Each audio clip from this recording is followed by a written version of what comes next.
The Chande Kroll Stop is an indicator meant to find and follow a trend and to help determine places for stop losses for long and short positions. It takes into account elements such as average true range and volatility. If you're interested, you can research further details on the indicator's calculations. Similar to the other tutorials on chart indicators and tools, the main focus here will be on examining real chart examples. There will be examination of some common and less common uses of the indicator. In addition, we'll discuss preferred conditions for its application in cases where it fails and/or has limitations. A wide range of examples will be covered from various time ranges.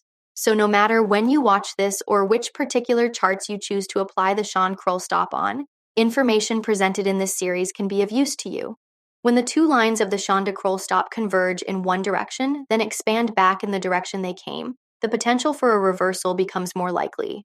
Though simply having the lines of the indicator converge or even cross won't guarantee a reversal every time, especially in a case like this where falling price and the red line don't rebound straight up after the lines converge. Any minor delay to a reversal's formation after the lines converge can quickly negate the potential for a reversal in the near future.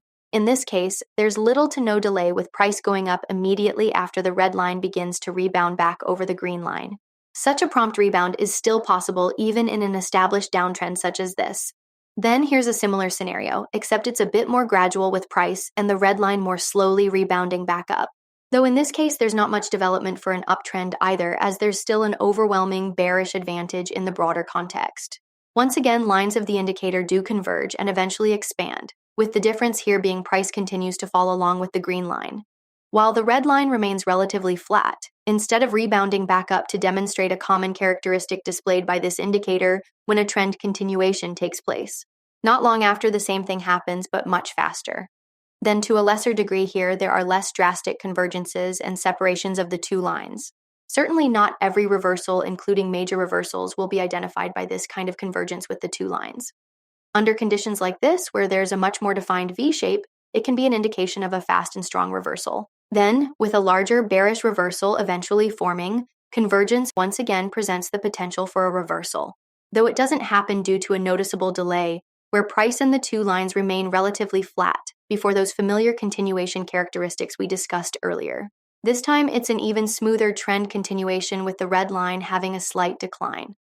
This current convergence and separation isn't as drastic, but nonetheless, there's smooth progress for an uptrend, which can now be reversed or continue depending on how the lines separate.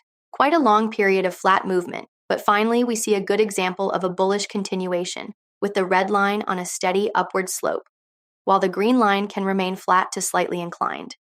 In the last section, when looking at reversals and continuations with the Chande Kroll Stop, you may have already noticed some of the strongest portions of a trend form, when price is under both lines of the indicator in the downtrend, and over both lines when in the stronger portion of an uptrend. In addition to price going over both lines, it's also better to see wider separation between the two lines for the identification of more defined directional movement. Naturally, the stronger portions of a trend that go beyond both these lines usually aren't sustained for a long time. This can be applicable to both reversals and continuations. And sometimes there will be a significant portion of a trend that has already taken place before price begins moving beyond the two lines of the indicator. When there's no clear break above or below the two lines of the indicator, they flatten and move toward this parallel movement relatively flat. In the next section, we'll take a look at the difficulties of using the Chande Kroll Stop indicator in range-bound markets, along with conditions where there are spikes in short-term volatility. This is clear directional movement we're used to seeing from previous examples. It's also possible for this type of movement to happen when price just crosses one line. In a common use of the indicator, the red line would represent a possible location for a stop loss for a short position, though it doesn't work as well in a non-directional situation like this where price can constantly fluctuate but not make significant movements in the longer-term context. The lines will remain relatively flat and parallel while price keeps briefly closing above and below them, until there are more clear conditions we've seen in previous examples. To an extent, it's also possible to have volatile and relatively non-directional movement, even within a defined trend when the lines are further apart but relatively flat and parallel. Here's a well-defined convergence, but price only goes up slightly with red candles, so it's not surprising when there is no prompt upward reversal of price and the red line. A return of flat parallel movement for the Chande Kroll Stop, providing us with a good indication the chart is in a phase of non-directional movement. Now, even with this drop in the bounce of the red line, there's still likely to be no significant change soon because there's no immediate incline higher, and those two red candles recently keep price from developing a more rapid bullish reversal. This is reflected with the Chande Kroll Stop remaining relatively flat and parallel. More decisive movement in this case, breaking out of the defined range towards lower prices, becomes more apparent when we see those familiar bearish continuation characteristics. Though not long after, the lines of the Chande Kroll Stop flatten and move parallel until the next clear break lower. Now, here are some more examples of indecisive movement when the lines of the indicator are flat and parallel, but it's to a lesser extent since there is more separation between them, because usually indecisive movement lasts longer when the lines of the Chande Kroll Stop are flat and relatively parallel and closer together, as opposed to when the lines are further apart from each other, and naturally indicates the potential for more directional movement.